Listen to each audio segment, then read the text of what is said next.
Baik, Assalamualaikum warahmatullahi taala wabarakatuh. Salam sejahtera. Baik, ini part 2 untuk Melaka 2023. Pada part 1 saya tengok soalan 20. Bila saya check balik, rupanya saya lupa nak disable calculator. Jadi mungkin ada bahagian rajah yang awak tak nampak masa saya lukis. So saya akan ulang sikit lah soalan 20. Untuk lukisan kanta cekung, kita akan lukis pertama garis paralel dengan principal axis. Okey, dan disebabkan ini kanta cekung, maka sifat kanta cekung adalah memfokuskan cahaya. Jadi cahaya akan jatuh atas titik F, difokuskan di atas titik F. Macam tu. Okey, itu ray pertama. Ray kedua datangnya daripada kepala objek juga, tapi kita akan pakai titik C. Titik C adalah center of curvature. Jaraknya adalah 2 kali panjang fokus. Ini titik C, center of curvature. So dari kepala objek, cahaya pergi ke cermin, kemudian terpantul semula, jatuh betul-betul atas titik F. Okey, kemudian bila kita perhatikan kedua-dua ray ni tidak bersilang, maka kita extrapolate, dan yang akan kita extrapolate adalah sebelah kanan, kerana ada tendensi yang lebih di sebelah kanan. Sebelah kanan ni kita nampak dia lebih nak memfokus berbanding sebelah kiri. Sebelah kiri ni kalau kita panjangkan pun dia makin lama makin mencapah. So no point untuk teruskan di sini. Jadinya image terbentuk. Okey, tempatnya, posisinya adalah di posisinya adalah di mana tempat titik persilangan berlaku. Kita garis lurus ke bawah. Kalau saya ingat, itulah tempat image terbentuk. Okey, imagenya dibesarkan, magnified, dan juga maya, lebih besar pada objek dan juga maya. Jawapan betul cuma hari tu saya tengok balik video, rupanya terlindung. Baik, kita terus soalan pertama untuk set part kedua ni adalah soalan 21. Antara darjah berikut yang manakah menghasilkan daya paduan sifar? Okey, daya paduan ni apa? Resultant force ni apa? Is the sum of the individual force. Okey, kalau ke kanan kita assume positif, ke kiri kita akan assume negatif. Jadinya 400 tambah dengan negatif 300, kita dapat berapa? Kita dapat 100. Okey, dia nak apa? Zero resultant force. Salah dah A. Sebab yang A bukannya kosong, dapat nilai kan 100. Okey, B kedua-dua kiri, jadinya negatif 300 tambah dengan negatif 400, dapat negatif 700. Lagilah bukan. How about C? C sama dua-dua kiri, jadi negatif 300 tambah negatif 300, dapat negatif 600. Okay, so the only answer yang kita tinggal adalah D. Baik, macam mana nak explain ni? Kenapa pula? Atau bagaimana D ni dianggap sebagai zero resultant force? Okay, to cut things short, tiga-tiga daya ni dalam keseimbangan.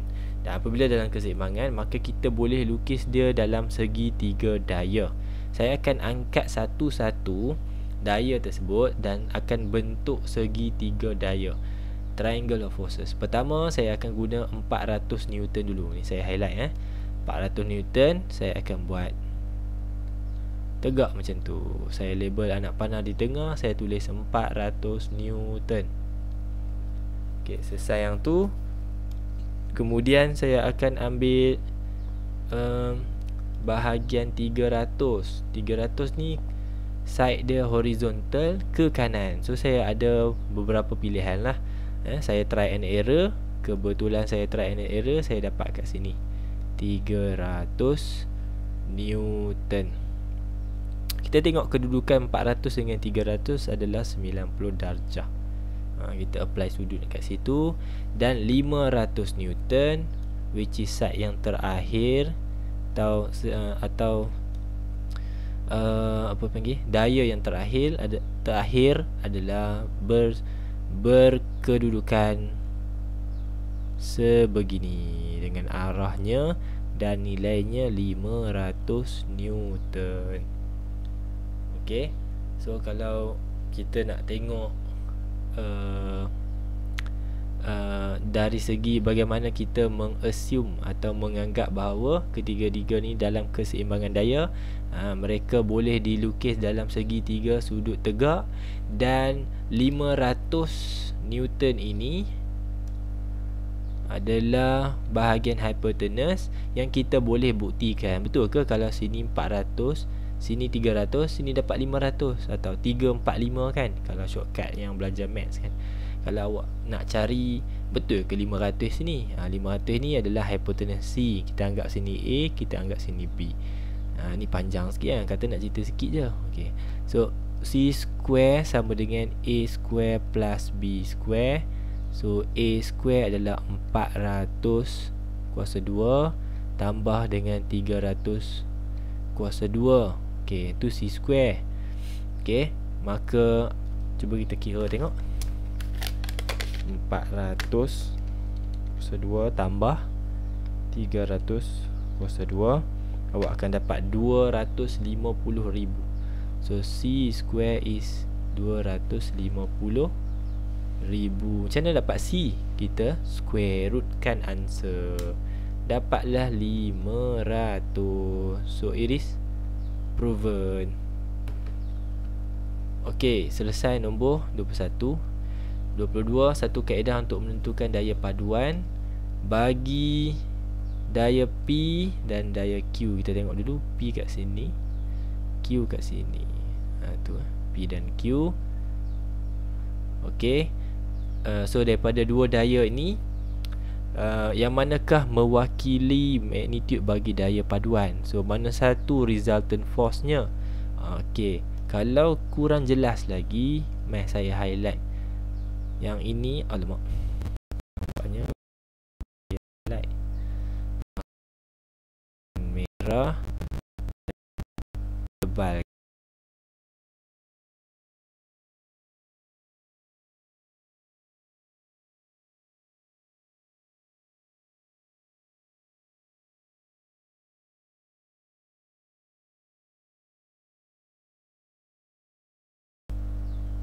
Okey, sorry tadi kalau ada suara saya tiba-tiba tak dengar, ada problem dekat mic tadi. Saya harap berjaya dibaiki insya-Allah. Alright, P dengan Q ni kita imagine kalaulah ada objek yang ada dekat O ni, katalah objek tu bola, kita tarik dia ke kanan dan ke arah Q dan ke arah P. Agak-agak bola bergerak ke arah mana? Takkan bola bergerak ke arah XY. Takkanlah bola bergerak ke arah ZY. Tak logik kan? Ada dua tali, ada orang kat sini. Seorang tarik belah sini, seorang lagi tarik belah sini. Mestilah bergerak di antara kedua-dua daya tu. The best answer adalah OY. Okay, the best answer adalah OY. Saya harap analogi tu, case tu dapat bantu awak jawab lah. OY. So 22 is dadu D. Alright, kita check dulu mic dah okey ke? Okey, saya harapnya okey. Baik, 23 rajah menunjukkan sebuah truk menarik sebuah kereta dengan menggunakan seutas rantai besi yang membuat sudut 60 darjah dengan permukaan mengufuk. Kalau baca bahasa Inggeris 60 degrees with the horizontal surface ni 60 darjah. Saya padam sebab takut nanti tak nampak pula. Itu sudut dia lah. Baik, jika ketegangan rantai besi yang ni, ketegangannya saya boleh label kat situ, dan nilai simbolnya T nilai ketegangan tension adalah 5000. Berapakah daya ufuk yang bertindak pada kereta itu? What is the horizontal force acting on the car? Baik, cuba saya lukis sekejap atau saya lakar semula situasi dalam soalan ni. Dia kata ada satu rantai besi, dekat rantai besi tu ada satu nilai ketegangan 5000 Newton. Dan rantai besi itu pula berada pada satu sudut 60 darjah dengan horizontal surface. Okey, soalan suruh minta what is the horizontal force, maksudnya Fx lah. Soalan suruh cari nilai Fx. Baik, kita akan resolve. Okey, kita akan cerakinkan daya itu kepada komponen-komponennya. So mestilah yang ni komponen Fx, yang atasnya adalah komponen Fy. Soalan suruh cari Fx kan. So Fx is simply F cos theta lah. Okay, Fx adalah F cos theta. F kita tadi 5000, cos theta adalah sudut 60. Okay, jadinya jawapan bagi penyelesaian soalan ni adalah 2500 Newton. Okay, saya dapat jawapan A, tapi bila saya semak skema jawapan yang saya dapat daripada atas talian, saya dapati bahawa skema bagi jawapan 23 adalah D. Saya tak pasti ada pembetulan di pihak mana. Kalau saya ada silap pengiraan atau ada pembetulan semasa exam, siapa-siapa boleh tolong komen kat bawah lah. Kadang-kadang kan soalan dia ada errata. Saya tak tahulah errata tu berlangsung di soalan mana dan soalan mana kan. Jadinya saya selesaikan mengikut apa yang saya dapat lah. Okay. Tapi kalau ikutnya pengiraan yang saya buat ni, sepertinya ion chain tu memang ada tension 5000. Jadi nak cari komponen dia, kita cari Fx. Tapi kalau ada pengiraan saya yang nampak salah, memang salah, awak tegur je lah kat bawah. Sebenarnya macam ni kan, awak boleh explain, no problem. Okay, bisa diatur, bisa ditegur. Baik, terus 24. Menunjukkan dua orang murid menolak sebuah kotak dengan daya F1 dan F2. Kita highlight dulu. F1 ke kanan, F2 ke kiri. Okey, kemudian berita apa? Kotak berada dalam keseimbangan, equilibrium. The forces are in equilibrium. Tidak lain tidak bukan jumlah daya yang bertindak atau resultant force adalah sama dengan kosong. So macam mana dapat sama dengan kosong? Ialah apabila F2 tolak F1 sama dengan kosong, Newton. Ataupun F1 tolak dengan F1 tolak dengan F2 sama dengan kosong, atau F1 sama dengan F2. Okay, so the best answer 24 will be mana? 24 paling tepat.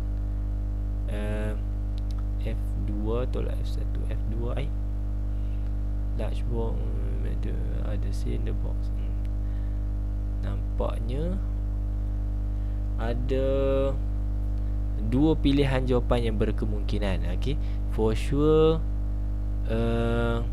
this one is wrong. D adalah salah. Yang tu dah confirm lah.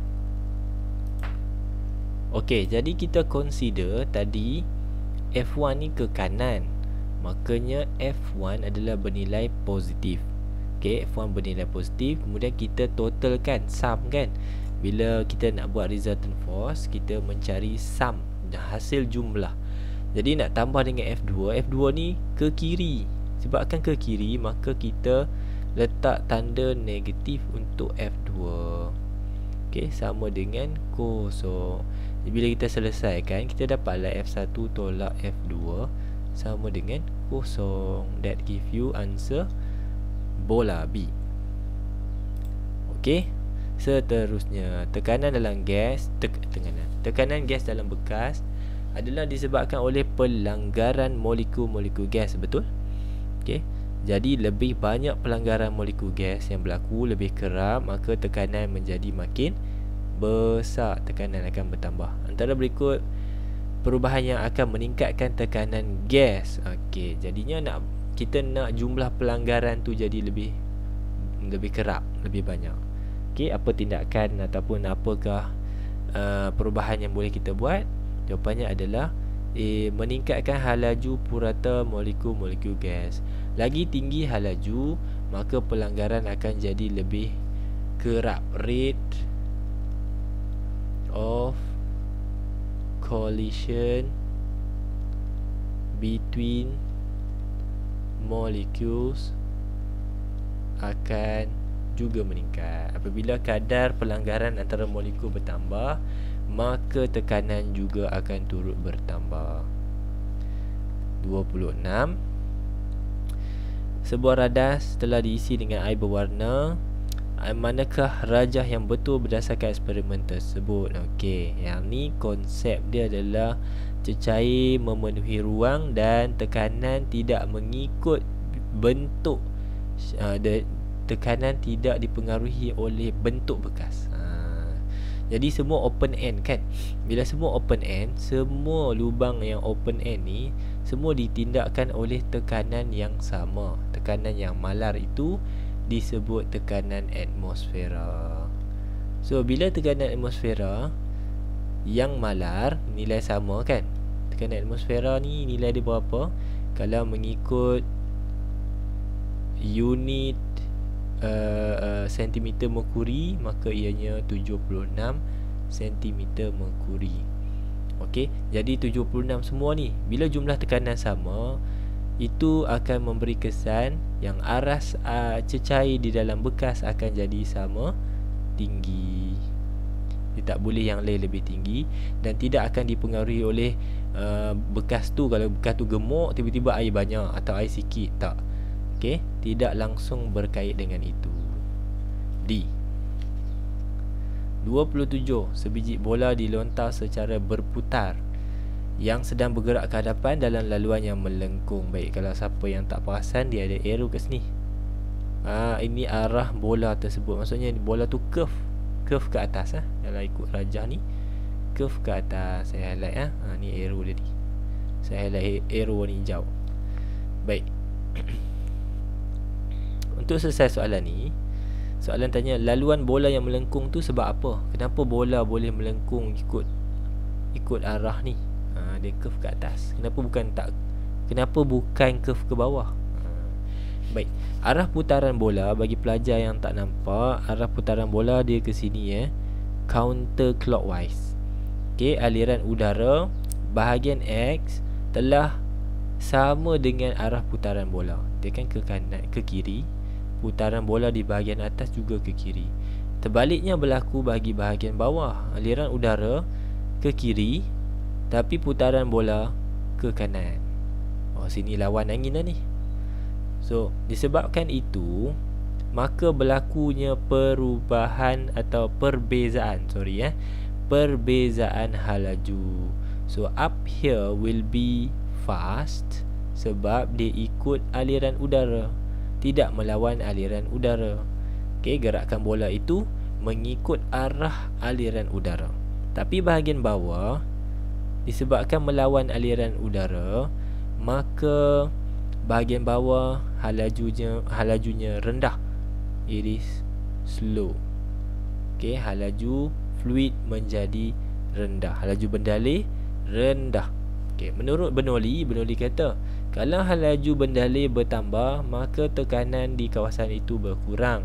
Sebaliknya, jika halaju bendalih di kawasan itu berkurang, maka tekanan di kawasan itu bertambah. Saya akan tulis guna pen warna lain. Disebabkan di sini halaju bendalihnya tinggi, maka tekanan di sini rendah. Saya bulatkan tekanan. Sebaliknya, apabila halaju di bahagian bawah ni rendah, maka tekanan di sini menjadi tinggi. Saya highlight sekejap. Saya buat warna kuning. So, kita ada dua kawasan, atas dengan bawah, yang tekanannya berbeza. Beza tekanan. Kena ingat satu pelajar, bahawa tekanan tinggi sentiasa menolak ke arah tekanan rendah. Tekanan yang tinggi sentiasa menolak ke arah tekanan rendah. Jadi tinggi kat bawah bola, rendah dekat atas bola. Sebab itu garisan lengkungan itu bertindak ke atas, melengkung ke atas. Tu reason dia. Panjang kan, ulang kaji, tak apa. Set yang awal-awal ni memang saya akan cerita panjang sikit lah kan.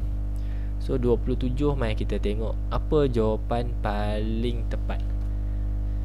Okey, 27 jawapannya D. Kerana tekanan udara, the air pressure dekat Y is greater. Betul ke pressure dekat Y greater? Y kat bawah Y kat bawah, pressure tinggi, betul ke? Betul. Okey. Jadi untuk manfaat paper 2, yang ni di bawah prinsip yang namanya prinsip Bernoulli. Okey, prinsip Bernoulli's principle. Yang tu nak kena ingat lah Alright. 28. Sebuah rheostat gegelung dawai. Rheostat ada banyak jenis kan. Yang ni yang biasa lah, yang konvensional. So antara berikut yang manakah kuantiti fizik yang akan berubah? Dia tanya manakah yang akan berubah ketika titik sentuh digerakkan ke kiri dan ke kanan. Titik sentuh dekat sini. Ni titik sentuh, the touch point. Okay, wire ni digulung panjang-panjang, dan apabila kita ubah titik sentuh tu, kalau kita ubah titik sentuh ke kanan, maka panjang wire yang terlibat dalam sentuhan tu adalah dari sini sampai sini. Okey, lagi awak gerak ke kanan, lagi panjanglah wire tersebut. Lagi panjanglah wire tersebut. Lagi panjang wire bermaksud rintangan akan bertambah. Itu kalau bawa ke kanan. Kalau awak bawa ke kiri atau tolak dia ke kiri, saya tunjuk tolak ke kiri, maka contact point dekat sini. Panjang dia jadi panjang ni saja. Kalau saya boleh lukis lah dia punya, dia bukanlah panjang tu, tapi nak bagi awak imagine lah. Gulungan dia tu sikit, jadi the length is shortened ataupun shorter than the original one. Panjang menjadi rendah atau pendek, maka rintangan juga menjadi rendah. Soalan tanya apa? Soalan tanya apakah yang berubah? Jawapannya rintangan. Konsep rheostat ni adalah awak mengubah panjang. Tahun lepas dah keluar dah soalan ni. Keluar lagi ada lagi banyak soalan rheostat sekarang. So make sure awak tahulah especially dekat mana awak nak sambungkan. Sebab rheostat dia ada 3 sambungan, dia ada 3 point. Kat mana awak nak buat sambungan tu kan. Baik. 29. Sebuah mentol di mana filamennya dibuat daripada dawai tungsten bergegelung. Kenapakah tungsten itu dibuat dalam bentuk bergegelung? Coil. Kenapa kita coil? Kenapa kita tak pakai tungsten yang macam ni ya? Kenapa kita nak pakai coil? Okey, tadi ni sepatutnya kalau tadi awak faham apa saya cakap, maka awak boleh jawab soalan ni. Nombor 1 dengan nombor 2. Yang ni straight, yang ni coil. Straight ni yang coil ni kalau saya tarik dia kiri dengan kanan, maka coil tu boleh jadi panjang begini. Ingat saya kata kalau lah pendek wire tu, rintangannya pendek. Rintangannya rendah. Kalau wire itu panjang, maka rintangannya juga besar. Jadi kenapa pakai coil? Sebab nak meningkatkan rintangan. Kenapa nak lampu ni, kenapa tungsten nak pakai rintangan tinggi? Kerana lebih besar rintangan tersebut, lebih banyak haba akan dibebaskan. Produce more heat, produce more light. Lagi cerahlah lampu tu. Okey, ni untuk lampu bukan untuk wiring. Untuk lampu, untuk tungsten ni nak menghasilkan cahaya kan. Jadi rintangan tinggi, maka haba dan tenaga yang dibebaskan juga besar. Dapatlah lampu yang cerah. 30. Rajah menunjukkan sebuah penggoreng udara dengan kadar kuasa 240 volt dan 2200 watt. Ini power rating Power rating ni standard dia belah kiri, most of the time sebelah kiri dia akan bagi V, potential difference. Sebelah kanan selepas koma adalah power, kuasa. So daripada situ, ini iklan dia kan, benda yang sama ni, jangan rendam dalam air Okey, berapakah nilai arus, amount of current? Kita ada V, ada P, dia suruh cari I. Kita pakai formula P sama dengan I darab dengan V. So untuk cari I, it is P divide by V. Power 2200, V 240. Tekan kalkulator, awak akan dapat jawapan arus awak 9.1666 ampere. Jadinya bunda lah kan, 9.16 is 9.17 ampere. Okey, selesai nombor 30. Seterusnya, satu sistem penghantaran elektrik. Transformer P. Mana dia transformer P ni Transformer P adalah satu transformer yang duduk betul-betul selepas stesen jana kuasa. Ini tolonglah hafal. Masa form 3 pun ada belajar ni. Transformer pertama selepas stesen jana kuasa adalah jenis step up. Step up transformer. Apa fungsi transformer jenis injak naik atau step up? To increase the output voltage of alternating current. Baik, ada dua point yang saya perlu highlight kat sini. Pertama, step up, nama pun up. Kerja dia adalah bagi up lah, bagi naik. Itu point pertama. Point kedua, banyak pelajar selalu tertinggal sini. Dia tahu voltage tapi dia tak insert perkataan output. Salah. Okay, wajib letak perkataan output, kerana yang ditingkatkan bukan voltage input tapi voltage output. Jadi lengkap lah, jawapan awak kena lengkap. Saya dengar sebelum ni lah, daripada penandaan tahun-tahun yang sebelum ini, perkataan output voltage adalah wajib output. So kita tak nak gamble lah kan. Katalah tahun ni dia lenient balik, no problem kan.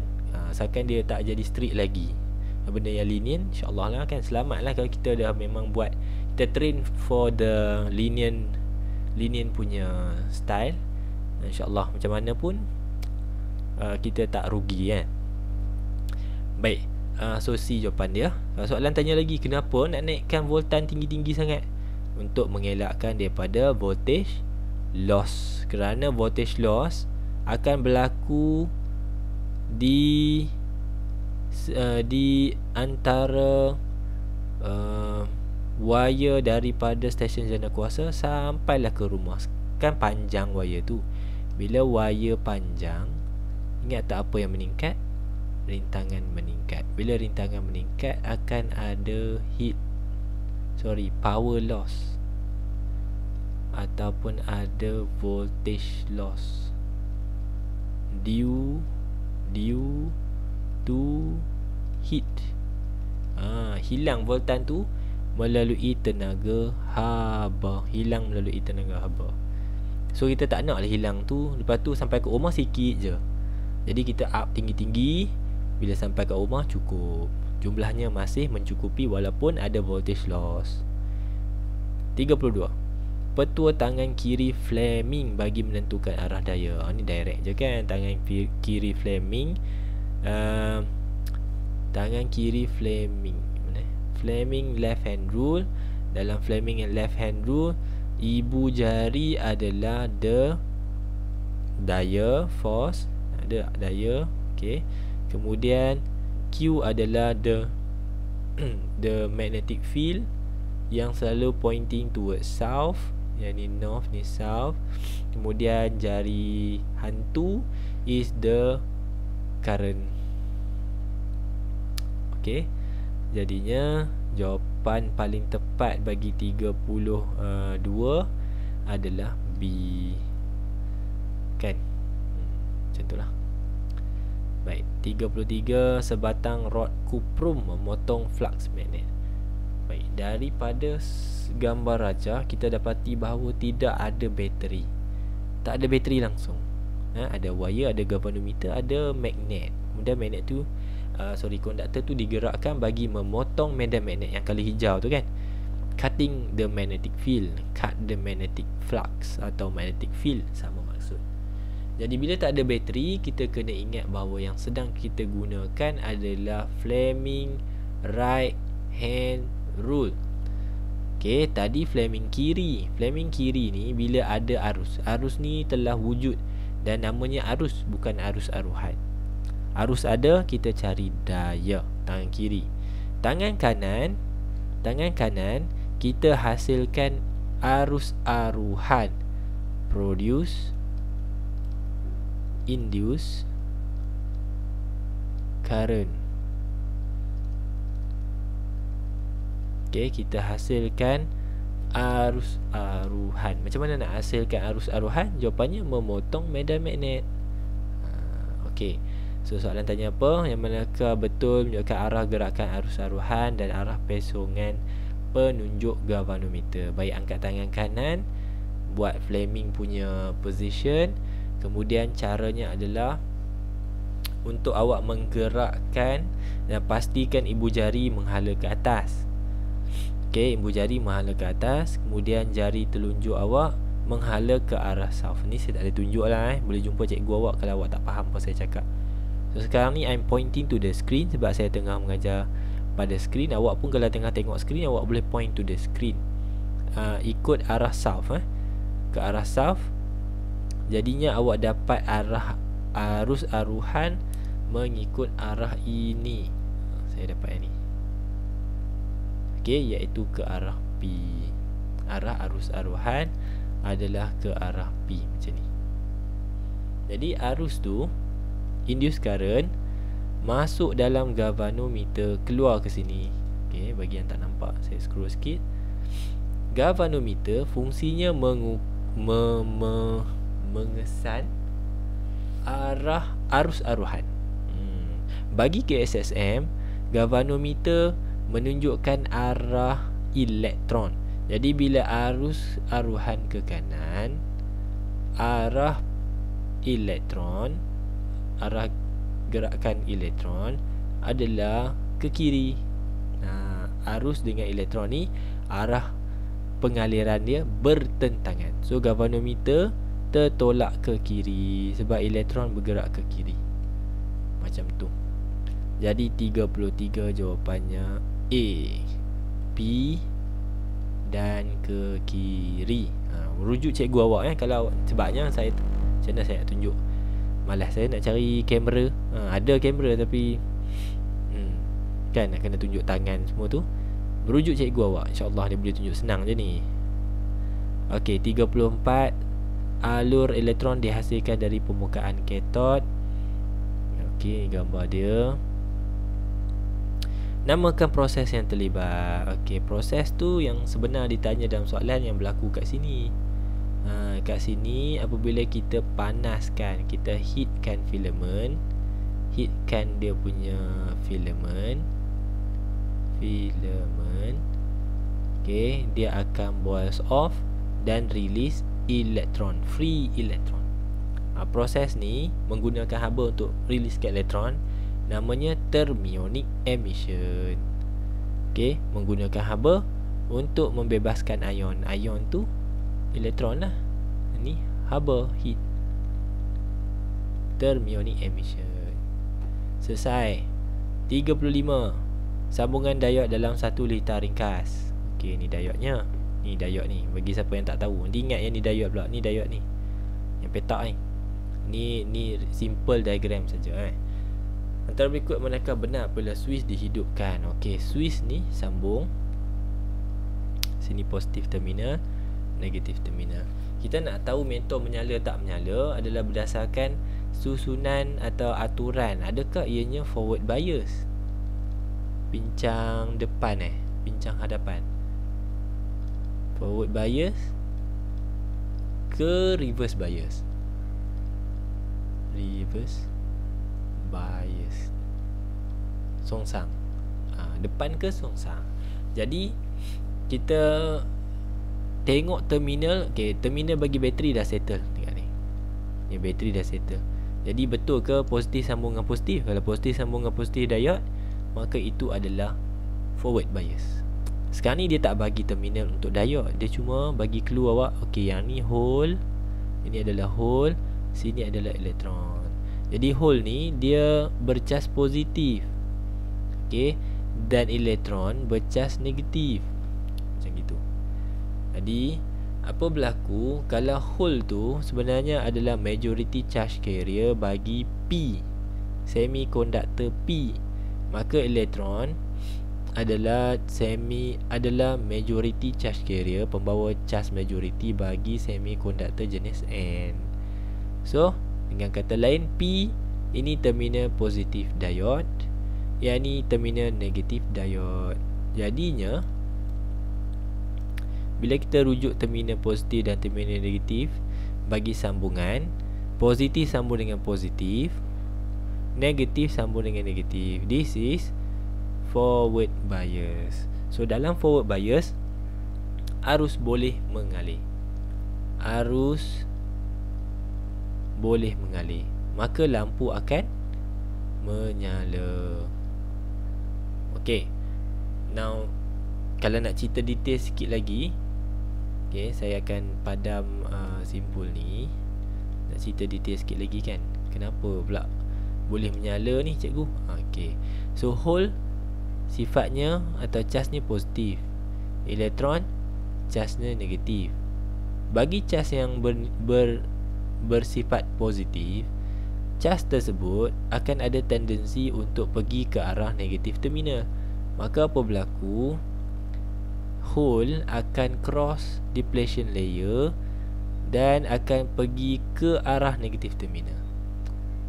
Vice versa, elektron yang bercas negatif akan cross ke arah sini pula, sebab elektron charge-nya negatif, dia mencari terminal positif.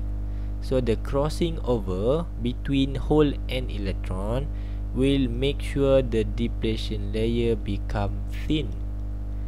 Lapisan susutan akan jadi makin nipis. Apabila lapisan susutan menjadi nipis, maka rintangan bagi diode telah jatuh atau menjadi rendah. Bila rintangan dalam diode rendah, maka arus boleh melepasinya. Okey, ini cerita pasal forward bias ni. Cerita pasal forward bias detail sikit kan. 35, jawapannya D. Arus boleh mengalir dalam litar, lampu akan menyala. Baik, 36. Ajar menunjukkan litar penggera kawalan suhu. Beza keupayaan merentasi XY mestilah sekurang-kurangnya 4.5 volt untuk menyalakan mentol 6 volt. Ini mentol 6 volt So dia ada sambungan dia ada, kita panggil ni sebagai potential divider. Formula potential divider ni nak kena ingat lah nak kena ingat. Baik, soalan tanya apa? Berapakah rintangan termistor RT apabila mentol itu menyala? Kita tengok dulu dan kita highlight dulu mana bahagian litar yang terlibat. Termistor ni, termistor. Okey, dia suruh cari ni nilai ni. RT. Berapakah nilai RT? Jadinya saya suggest awak guna pakai formula V1. Ini formula potential divider. Kalau V1 maka R dia di atas ni jadi R1. Macam tu. Bawah dia adalah jumlah R1 tambah R2 tutup kurungan darab dengan V. R1 ni apa? R1 kita boleh pilih sini jadi R1, maka R2 kita di bawah dia. Kalau awak pilih R1 dekat XY, maka yang atas ni jadi R2 mana-mana. Mana-mana saja. Kalau atas awak anggap 1, bawah 2. Kalau awak anggap bawah 1, atas 2. Macam tu. Okay, V ni mana? V ni kita punya 6 volt tu. Okay, V1 yang mana? V1 kat sini lah. V1 duduk sekali dengan R1, V2 duduk sekali dengan R2. Baik, daripada rajah tu saya padam sekejap yang ni sebab saya tak nak terlampau banyak benda lagi saya tulis awak confuse. Saya nak namakan, saya nak adjust mengikut adjust mengikut rajah. Misalnya V1 adalah bahagian voltan deterministor. Dia kata beza keupayaan, the potential difference across XY must be 4.5 volt. XY mana? XY dekat bawah. Okay, XY dekat bawah. Jadinya saya akan saya akan guna bahagian sini sebagai VXY. Okay, saya akan guna kat situ sebagai VXY. Maka VXY, kalau ada V di XY, atas dia mesti RXY.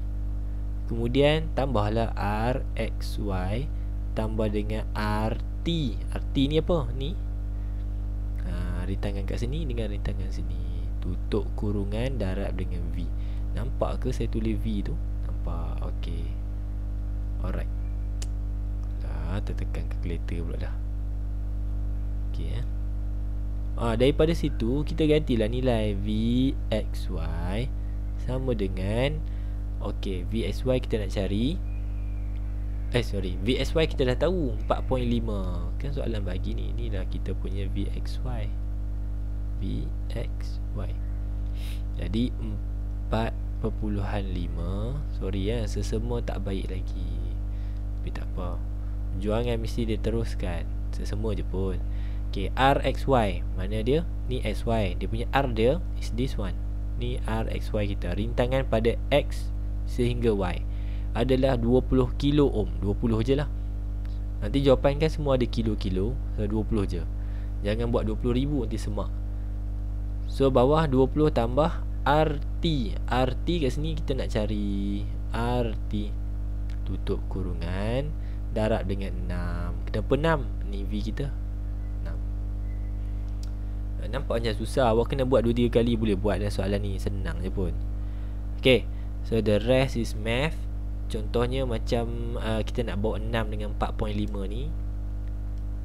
6 dengan 4.5 ni boleh diselesaikan, iaitu 4.5 bahagi 6. Okay, 4.5 bahagi 6 kita selesaikan. Kita dapat 20 per 20 per RT sama dengan 0.75. Jadi mat lah darab sini kita expand kan. So 20 sama dengan 0.75 darab 20 is equivalent to 15 tambah dengan 0.75 RT. Yang ni yang mudah lah kan. 20 tolak 15 dapat 5. So 5 bagi 0.75. RT kita adalah 6.67 kilo ohm. Okay, kalau tak dapat, pelan-pelan rujuk kawan yang pandai math sikit, ataupun boleh rujuk cikgu lah kan. Ni matematik mudah je kan, sepatutnya lah. Okay, seterusnya soalan 37. Berapakah zarah alfa dan zarah beta yang dipancarkan? Asasnya alfa ni partikel helium. Partikel helium dia ada nombor nukleon 4, nombor proton 2. Beta, partikel beta adalah elektron yang nombor nukleonnya kosong, nombor elektronnya negatif, nombor protonnya negatif 1. Jadi pelajar kena sesuaikan lah. Kena sesuaikan, kena kira salah satu. Betul ke cukup dengan jumlah yang telah hilang daripada X ke Y. Macam nombor nukleon, kita tengok nombor nukleon. Berapakah nombor nukleon yang telah pun hilang, so called. Kita tolak lah kan. 232 tolak 208, kita dapat 24. Dan untuk nombor proton 91 ke 82 adalah 9. So yang ni saya tak tunjuk lah tak perlu tunjuk kot. Yang ni awak kena match up, kena sesuai-sesuaikan. Okay, tapi jawapan saya akan bagi. Jawapannya adalah nombor 37 adalah D. Okay, maksud ada 6 partikel alfa dan 3 partikel beta. Bolehlah awak sesuaikan. Ambil nilai ni dengan nilai ni, cuba darab tengok. Okey, sepatutnya akan fix dengan nilai yang telah hilang atau berubah ni. Baik. 38, proses splitting a nucleus into a lighter nuclei. Kita belah, nama kepisah atau belah menggunakan neutron untuk menghasilkan nukleus yang lebih ringan. Tindak balas apa ni? Ni direct je lah Definition bagi nuclear fission, kita belah. Kalau soalan tanya belah guna apa? Guna neutron 10. Okey, 39. Yang manakah bukan ciri-ciri fotoelektrik? Pause dulu baca Pause dulu baca. So jawapannya adalah A, kerana jawapan A atas soalan ni soalan paling klise kan. Ingat tak lagi, photoelectric effect langsung tidak dipengaruhi oleh intensity of light. Keamatan cahaya tidak mempengaruhi fotoelektron, tidak. Yang mempengaruhi hanyalah dan hanya frekuensi semata-mata. Kalau frekuensi cahaya itu lebih atau sama dengan frekuensi ambang, maka berlakulah photoelectric effect. Otherwise tak berlaku. Kalau lebih rendah tak berlaku. Kalau lebih cerah cahaya tu tak berlaku.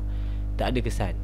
Tidak ada kesan. Dia tak jadi makin banyak fotoelektron terbebas. Okay, not affected by intensity. Tidak dipengaruhi oleh keamatan cahaya. Soalan terakhir 40. The maximum wavelength able to release electron from sodium surface is 650 nanometer. Itu maklumat pertama. Determine the maximum kinetic energy. Dia nak suruh awak cari K max sama dengan apa? Ejected from the sodium if the light of 436 nanometer is incident on its surface in vacuum. Jadi kita dapat tahu bahawa soalan minta cari K-max dan soalan bagi kat kita dua wavelength. Cuma kita kena kenal wavelength tu apa maksud dia. Okey, so 650 Newton ni sebenarnya maklumat lambda, dan 436 ni nanometer ni juga lambda. Cuma kita nak quantify dia lah. Kita nak tahu bahawa lambda tu lambda milik siapa. Kalau tengok soalan, ayat pada soalan, the maximum wavelength able to release electron, maksudnya elektron ni hanya akan dapat dibebaskan kalau wavelength dia tu 650 Newton. Okay, 650 nanometer. Macam tu Okey, itu bermaksud 650 nanometer adalah wavelength naught. Okey, lambda naught, atau juga dipanggil sebagai threshold wavelength. Kan kita ada threshold frekuensi. Jadi lambda bagi threshold frekuensi adalah threshold wavelength. Threshold wavelength ni duduk dalam mana? Sekejap lagi saya tunjuk. So yang ni lambda untuk foton tu lah. Untuk foton 436 adalah lambda bagi foton. Baik, untuk soalan fotoelektrik, kita pelan-pelan keluarkan formula photoelectric effect.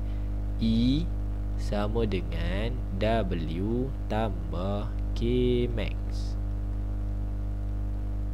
Disebabkan kita tidak ada maklumat energy of photon, kita hanya ada lambda, maka kita akan expand formula E ni kepada H C darab dengan lambda. Lambda ni dah lambda P. Okay, lambda milik photon. Sebab energy here is the energy of photon. Okay, sama dengan W is the work function. Work function originally formula dia adalah H darab dengan F naught. Tapi sebab kita tak ada F naught, kita hanya ada lambda naught. Kita expand kepada HC bahagi lambda naught. So dapatlah kita kat sini HC bahagi dengan lambda naught. iaitu nilai ini. Okey. Kemudian tambah Kmax. Alright.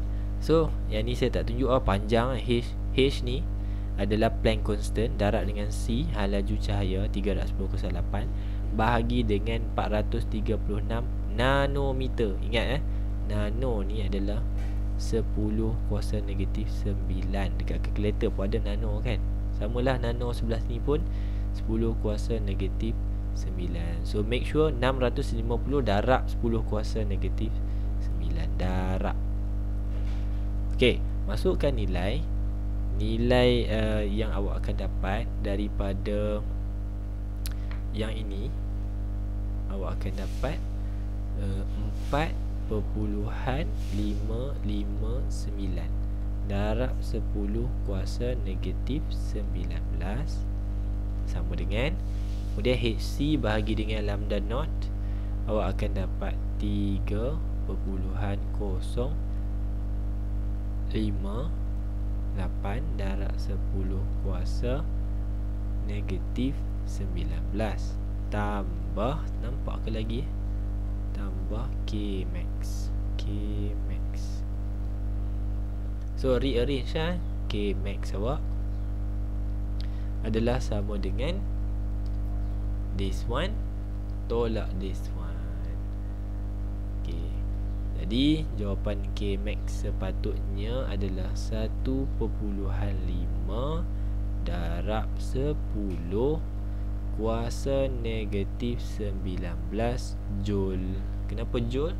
Kerana K adalah energy, kinetic energy, dan semua energy berada dalam unit Joule. So best answer adalah bola B. Okay, kerap soalan macam gini kerap keluar. Jadi tak ada cara lain melainkan faham dan drilling. InsyaAllah jumpa lagi dalam video yang seterusnya. Good luck semua. Assalamualaikum. Bye bye.